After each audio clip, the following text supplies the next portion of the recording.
Porque certos livros conseguem mudar a nossa vida, porque uma simples página, um simples parágrafo consegue mudar toda a nossa maneira de pensar a nossa vida inteira, ou simplesmente consegue nos ajudar a resolver uma situação na vida real. Fala pessoal, aqui é a Ana e nesse vídeo eu vou falar de um dos livros que me ajudou a sair dos livros porcaria e mudou totalmente a minha forma de pensar e me ajudou ainda a ir além e buscar livros com mais substância. Primeiro de tudo é entender que os livros porcaria têm o seu lugar e têm sua hora também. Imagine que você ainda não desenvolveu o hábito da leitura ou que você ainda não tem o hábito de ler todos os dias. Pode ser que esses livros com menos substância, com os livros mais fáceis e com os livros até mesmo com uma escrita um pouco ruim, podem te ajudar a pelo menos surgir uma fagulha de interesse.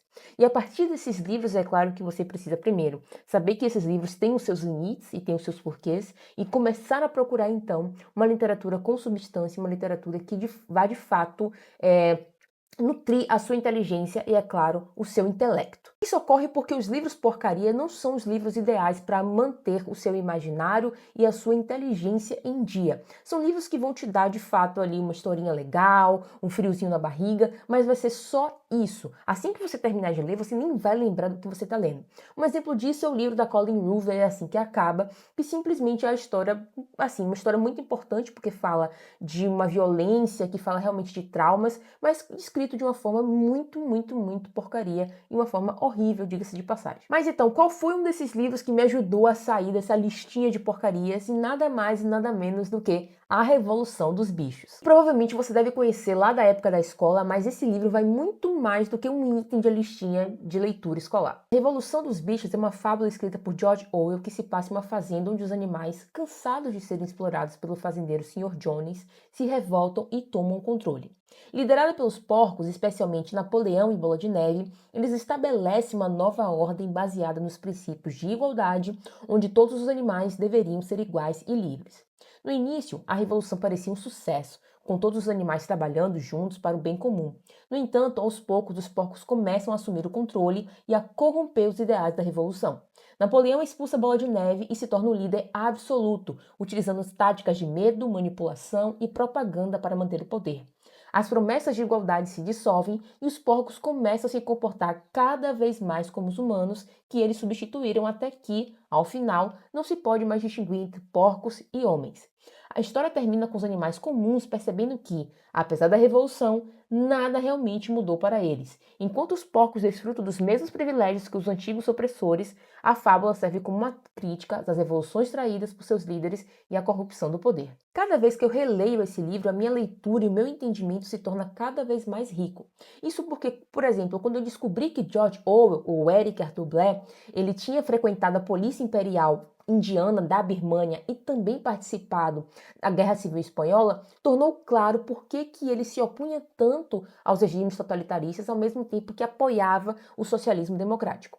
Aliás, isso também tem muita influência da sua mãe. A sua mãe, ela também tinha alguns colegas, alguns amigos que flertavam com o socialismo democrático e isso influenciou bastante o próprio George Orwell, porque ele convivia muito ali com aquelas pessoas. O livro A Revolução dos Bichos foi publicado em 1945, logo após a Segunda Guerra Mundial, e ele foi escrito então durante a Segunda Guerra sobre justamente a Revolução Russa de 1917 e, consequentemente, o governo de Stalin. Então nós tínhamos uma situação em que o George Orwell era comunista, ou pelo menos flertava muito ali com aquilo ali, mas a partir dos crimes que ele descobriu de Stalin e como que estava assim acontecendo as coisas dentro do regime socialista, ele se desiludiu e aí fez então essa obra para falar sobre justamente o pensamento dele. Ou seja, de porcos, vacas, cavalos, nós não estamos falando apenas de animais, estamos falando de uma representação alegórica. Os porcos são os russos, a vaca, por exemplo, a mimosa é a representação da burguesia que nada tinha de interesse em participar ou de pelo menos tomar parte desse tipo de coisa. Então, se os porcos representam a elite bolchevique, é lógico que esse livro foi recusado por inúmeras editoras, porque essas editoras não queriam ficar mal na fita com os russos. Ou seja, claro que eu não vou ficar mal na fita com os russos estão dominando. Se eles me pegam para Cristo, vamos dizer assim, a minha editora vai para o beleléu, eu não tenho mais dinheiro nenhum, então eu vou ficar quieto e não vou falar nada sobre isso. Tanto é que o livro foi banido em diversos países autoritários, inclusive na própria União Soviética até 1980. E por que que um livro como esse me fez sair de livros porcaria e ir para livros que me dessem muito mais substância e inteligência? Porque esse livro, publicado em 1945, nos faz pensar em conceitos da vida real, da nossa vida atual. Por mais que a gente esteja falando no contexto de uma Rússia comunista, há elementos de comunicação, de linguagem, de discurso, por exemplo, que a gente pode trazer para a nossa realidade e mostrar como que existe, por exemplo, a manipulação do discurso até hoje. É só você perguntar quantas vezes você já ouviu e viu discursos de pessoas distorcendo narrativas para se sair bem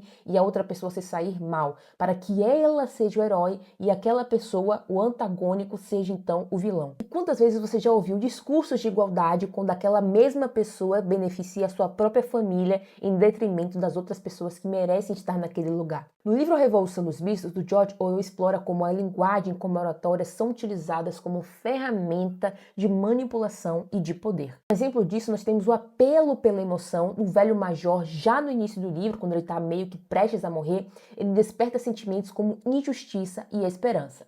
Camaradas, vocês já se perguntaram por que estamos vivendo nesta miséria? A resposta é simples. O homem é o nosso verdadeiro inimigo. Removam o homem da cena e a raiz de nossa fome e excesso de trabalho será abolida para sempre. Garganta é um dos exemplos dos porcos que utilizam o discurso para justificar ações, para justificar sacrifícios e também para colocar medo ao inimigo externo, que no caso aqui são os humanos. Vou mostrar nesse trecho como ele utilizou o discurso para justificar Napoleão como líder de todos naquela fazenda. Camaradas, disse, tenho certeza de que cada animal compreende o sacrifício que o camarada Napoleão faz ao tomar sobre seus ombros mais esse trabalho. Não penseis, camaradas, que a liderança seja um prazer. Pelo contrário, é uma enorme e pesada responsabilidade. Ninguém mais que o camarada Napoleão crê firmemente que todos os bichos são iguais. Feliz seria ele se pudesse deixar-vos tomar decisões por vossa própria vontade. Mas às vezes poderíeis tomar decisões erradas, camaradas. Então, onde iríamos parar? Suponhamos que tivesseis decidido seguir Bola de Neve com suas miragens de moinho de vento logo. Bola de Neve que, como sabemos agora, não passa de um criminoso. Então veja aqui que, primeiro, ele coloca Bola de Neve como criminoso sem ter nenhuma prova e sem nem passar por nenhum tipo de processo ou, enfim, sindicância, vamos dizer assim, né? Não passou por nenhum processo para dizer realmente se tinham provas que o Bola de Neve tinha feito isso. Basicamente foi um discurso, foi imposto. O Bola de Neve fez isso e ninguém discute se fez realmente ou não. Assim como Napoleão. Nesse livro a gente vai ver como a narrativa, como o discurso é essencial para manter uma coesão, para manter as pessoas unidas, obedientes. Nesse caso aqui, Napoleão ele se tornou um líder muito porque o Garganta fez esse trabalho meio que vocal de falar para as pessoas o que as pessoas deveriam pensar, o que as pessoas deveriam fazer e claro que tinham também os pilares do governo, podemos dizer assim, que eram, por exemplo, as galinhas que repetiam, era o cavalo, o Sansão, que simplesmente era a força braçal do sistema. Por quê? Porque Sansão ele não queria saber o que e nem por que a lei, ele queria obedecer e queria trabalhar. Então ele não era uma cabeça pensante, e sim um braço, uma força daquele sistema. Então a repetição de frases, justamente pelas galinhas e por todas as outras forças do governo, era muito comum. Ou seja, 4 pernas bons e 2 pernas ruins ajudava a fixar a ideia de que todo mundo estava num todo coeso. Quantas vezes a gente já vê a repetição dos próprios slogans políticos ou das próprias ideias políticas, ainda que não sejam refletidas e nem mesmo pensadas a sério? Um outro ponto também abordado no livro é a simplificação excessiva. Os porcos, eles evitavam trazer complexidade para o debate, ou seja, eles simplificavam debates e discussões para evitar qualquer tipo de discussão. Certa vez nós tínhamos os 10 mandamentos, acho que eram 10 mandamentos dos animais, e simplesmente dos 10 foram se tornando vários outros até se tornar um só. E muitos animais lembravam, poxa, mas tinham muito mais mandamentos. E quando vai ver, o Garganta fazia esse trabalho de simplificar as coisas para que os animais não questionassem e nem pensassem por si próprios. Um outro ponto importante é a distorção dos fatos. Garganta faz isso muito bem, porque é ele o escolhido para distorcer as narrativas e apresentar Napoleão como um líder benevolente e infalível. É então o papel de Garganta apresentar essas estatísticas falsas, reinterpretar os fatos e prometer qualquer tipo de coisas para os animais se acalmarem. Um exemplo disso, Garganta, o porco responsável pela propaganda, frequentemente distorce a verdade para justificar as ações de Napoleão. Por exemplo, quando os porcos começam a beber álcool, um dos mandamentos é alterado. Nenhum animal beberá álcool em excesso. E antes o mandamento era nenhum animal beberá álcool. E aí simplesmente ele adicionou o em excesso. E muito comum hoje em dia, e no livro também foi mostrado, é o uso de bodes expiatórios. Os porcos frequentemente vão culpar inimigos externos, como Bola de Neve, o Sr. Jones, ou aquele carinha também que queria vender a madeira, que eu esqueci o nome dele agora, mas vão culpar traidores internos também por conta de não conseguir alcançar determinado objetivo. Ou seja, uma culpa, uma falha dos porcos nunca é admitida. É sempre culpa de alguém externo ou interno. Sempre que dá algo errado na fazenda, Napoleão e Garganta culpam Bola de Neve por todos os problemas. Camaradas, você não entende o que isso significa?